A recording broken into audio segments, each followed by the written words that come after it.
Əziz gənclər, bu sözlər xüsusilə sizədir.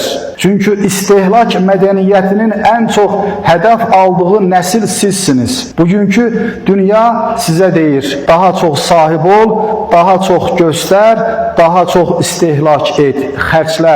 Telefonunu dəyişməsən, geri qalmış dəyərsiz sayılarsan.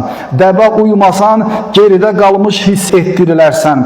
Amma bilin ki, sizin dəyəriniz ekranlarda görülənlərlə ölçülmür. Sizin dəyəriniz imanınızla, vicdanınızla, haram qarşısında duruşunuzla ölçülür. Uca Allahın buyurduğu kimi. Bilin ki, dünya həyatı oyuncaq, əyləncə, bərbəzək, düzək, aranızda övünmə və mal-dövlət çoxaltma yarışından başqa bir şey değildir. Sosyal medya sənə başqalarının parlak anlarını göstərir, amma onların daxili boşluğunu göstərmir. Çoxu gülür, amma xoşbəxt deyil. Çoxu paylaşır, amma şükür etmir. Unutma, qənaət zəiflik deyil, gücdür. Sadəlik gerilik deyil, azadlıqdır. Haramdan uzaq durmaq məhrumiyyət deyil, izzətdir.